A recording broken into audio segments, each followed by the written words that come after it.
بسم اللہ الرحمن الرحیم۔ شروع اللہ کے نام سے جو بڑا مہربان نہایت رحم والا ہے۔ آخری گروپ شروع ہو رہا ہے۔ آخری منزل تو سورہ قاف سے شروع ہوئی تھی۔ چھٹا گروپ مکی اور مدنی صورتوں کا یہاں ختم ہو گیا۔ 7 صورتیں حسین ترین صورتیں قرآن کی، وہ پہلی 7 صورتیں تھیں، سورہ قاف، سورہ ذاریات، سورہ طور، سورہ نجم، سورہ قمر، سورہ رحمان، عروس القرآن، پھر سورہ واقعہ۔ پھر یہ 10 صورتیں آ گئیں، سورہ حدید، سورہ مجادلہ، سورہ حشر، سورہ ممتحنہ، سورہ صف، سورہ جمعہ، سورہ منافقون، سورہ تغابن، سورہ طلاق، سورہ تحریم۔ اب پھر یہ مکی قرآن مجید، یہ آخری گروپ ہے۔ اس میں بھی پہلی 6 صورتیں جو ہیں وہ 3 کے سب گروپس کی شکل میں ہیں۔ سورہ ملک بڑی، جیسے سورہ قاف وہاں تھی اسی مقام پر یہاں سورہ ملک ہے، بہت جامع اس کی تاثیر، اور یہ بہت حضور کو عزیز تھی۔ آپ کی یہ معمولات میں سے تھا، رات کو سوتے ہوئے آپ سورہ ملک پڑھا کرتے تھے، اور اس کی آپ نے تلقین کی ہے۔ بسم اللہ الرحمن الرحیم، تبارک الذی بیدہ الملک وہو علی کل شیء قدیر۔ بڑی بابرکت ہے وہ ہستی جس کے ہاتھ میں ہے بادشاہی، راج اس کا ہے۔ یہ ہے دین کا سیاسی پہلو، پوری کائنات پر اس کا راج چل رہا ہے۔ دنیا میں بغاوت ہے، کیوں ہے؟ وہ اپنے ایمان کے دعوے داروں کا امتحان لینا چاہتا ہے، بس۔ ورنہ سورج، چاند، گیلیکسیز، پوری کائنات اور خود ہمارے جسم کا ایک ذرہ اس کے قانون کا پابند ہے، تابع ہے۔ ہمارا جسم ہمارے اختیار میں کہاں ہے؟ میں تنگ آ جاتا ہوں، 2 دن ہوتے ہیں یہاں سے تو طبیعت خراب ہو جاتی ہے، جب تک کہ وقت لگتا ہے، کینچی لے کر بیٹھتا ہوں۔ اگر میں چاہوں کہ یہاں بال نہ آئے، میرا جسم ہے، میرا تو اختیار نہیں، وہ تو آئیں گے۔ تو ہمارا جسم بھی جہاں تک اس کی فزیولوجی کا تعلق ہے، اس کی اناٹومی کا تعلق ہے، یہ سارا اللہ کے قانون کے تابع، میرے تابع تو نہیں۔ میں چاہوں میرا دل ذرا رک جائے، جب چاہوں میں اس کو سٹارٹ کر دوں تو یہ تو نہیں ہوگا، جب بند ہوگا بند ہو جائے گا، میرے اختیار میں نہیں ہے۔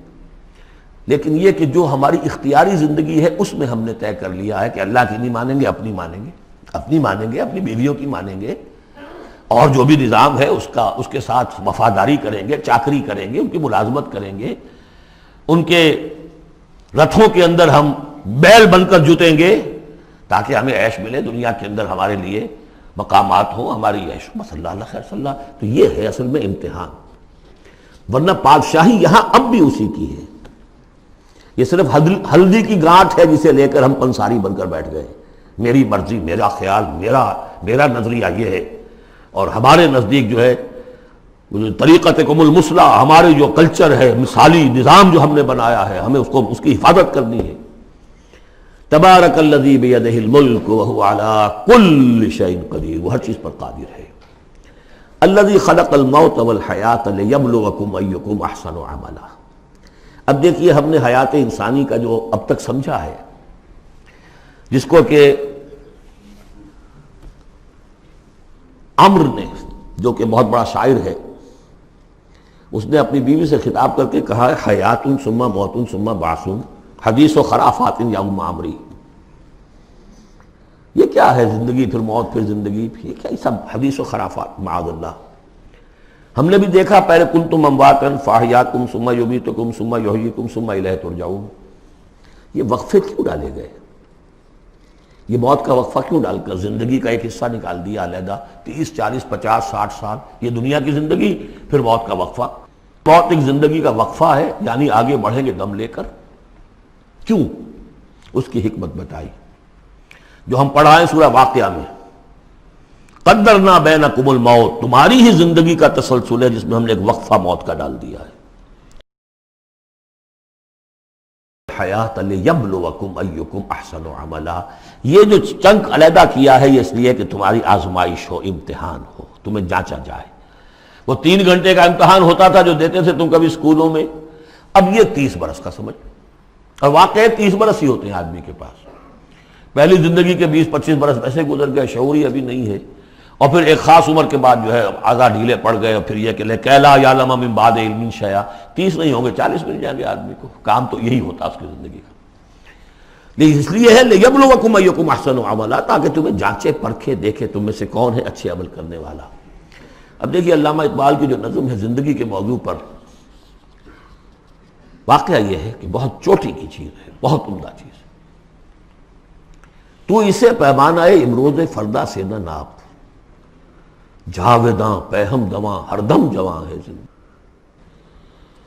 قلزم ہستی سے تو ابھرا ہے مانند حباب، جیسے سمندر میں ایک بلبلا سا ہوتا ہے، کتنی زندگی ہوتی ہے بلبلے کی۔ قلزم ہستی سے تو ابھرا ہے مانند حباب، اس زیاں خانے میں تیرا امتحان ہے زندگی۔ خلق الموت والحیات لیبلوکم ایکم احسن عملا، ہے کبھی جاں اور کبھی تسلیم جاں ہے زندگی۔ کبھی زندگی جان سے مترادف ہے، عبارت ہے، کبھی جان دینا اصل زندگی ہے۔ وَلَا تَقُولُوا لِمَنْ يُقْتَلُ فِي سَبِيلِ اللَّهِ أَمْوَاتٌ بَلْ أَحْيَاءٌ وَلَكِنْ لَا تَشْعُرُونَ، ہے کبھی جان اور کبھی تسلیم جان ہے زندگی۔ اصل زندگی جو ہے وہ جان دے دینے سے حاصل ہوتی ہے۔ الذی خلق سبع سماوات طباقا، وہ اللہ جس نے بنائے 7 آسمان ایک دوسرے کے اوپر۔ آیات متشابہات میں سے ما تری فی خلق الرحمن من تفاوت، تم نہیں دیکھ پاؤ گے اللہ کی تخلیق میں کہیں کوئی فرق۔ اتنا محکم نظام ہے، اتنا محکم نظام۔ کیا کسی سائنسدان نے آج تک یہ بھی کہا کہ تخلیق میں یہاں نقص ہے؟ کسی نے کہا؟ زوالوجی کی فیلڈ میں یا باٹنی کی فیلڈ میں یا کسی اور فیلڈ میں، جیولوجی کی فیلڈ میں، ایسٹرونومی کی، کسی نے کہا ہے؟ ما تری فی خلق الرحمن من تفاوت فارجع البصر هل تری من فطور، پھر ذرا دوبارہ لوٹا لو اپنی نگاہ، دیکھ لو، ہر میدان میں دیکھ لو، کہیں تمہیں کوئی رخنا نظر آتا ہے؟ اگر یہ تخلیق کامل ہے تو کامل حقیقت میں کون ہے؟ اس کا خالق، اس کا باری، اس کا مصور، بس یہ نظر نہیں آتا۔ سائنسدان سب کچھ دیکھ رہے ہیں، ڈھونڈنے والا ستاروں کی گزرگاہوں کا اپنے افکار کی دنیا میں سفر کر نہ سکا۔ بڑے بڑے صاحب بصیرت و بڑے بڑے عقل مند اپنی ناک تلے کے پتھر سے ٹھوکر کھاتے ہیں، دیکھ رہے ہیں ٹیلیسکوپ سے ٹھوکر کھا رہے ہیں وہاں جو سامنے پتھر پڑا ہوا ہے اس سے۔ یہ ہو رہا ہے آج ہمارے ساتھ۔ سپر جیل کا بسرا کر رہتے ہیں، پھر لوٹاؤ ذرا اپنی نگاہ کو 2 مرتبہ اور، ینقلب الیک البصر خاسئا وہو حسیر، تمہاری نگاہ تھک ہار کر لوٹ آئے گی، تمہیں ہماری تخلیق میں کہیں کوئی رخنا، کوئی دراڑ نظر نہیں آئے گی۔ وَلَقَدْ زَيَّنَّا السَّمَاءَ الدُّنْيَا بِمَصَابِيحَ وَجَعَلْنَاهَا رُجُومًا لِلشَّيَاطِينَ وَأَعْتَدْنَا لَهُمْ عَذَابَ السَّعِيرِ، اور ہم نے سب سے قریبی آسمان کو سجا دیا ہے چراغوں سے، یعنی زمین سے جو قریب ترین آسمان ہے، پہلا آسمان، اور ان چراغوں کو ہم نے بنا دیا ہے رجوما للشیاطین، شیاطین جن جو ہیں وہ جو کوشش کرتے ہیں اس سے باہر نکل کر، اور وہ چاہتے ہیں کہ کچھ خبریں جو ہیں وہ فرشتوں سے چرا کر لے آئیں، تو ان کو کھدیڑنے کے لیے، ان کو اوپر سنگ باری کے لیے ہم نے یہ میزائلز رکھے ہوئے ہیں۔ وَأَعْتَدْنَا لَهُمْ عَذَابَ السَّعِيرِ، اور ان کے لیے ہم نے تیار کر رکھا ہے جلا دینے والا عذاب۔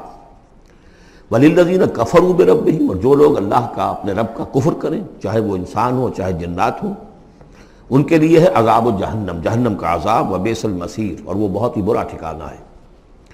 اذا القوا فیہا سمعوا لہا شہیقا وہی تفور، جب وہ اس میں جھونکے جائیں گے تو سنیں گے کہ وہ دھاڑ رہی ہوگی، اچھل کود رہی ہوگی، اس کا جوش و خروش ہوگا، جو سورہ قاف میں ہم نے پڑھا تھا کہ ہم اس سے پوچھیں گے حل امتلأت وتقول حل من مزید، وہ اور چاہے گی۔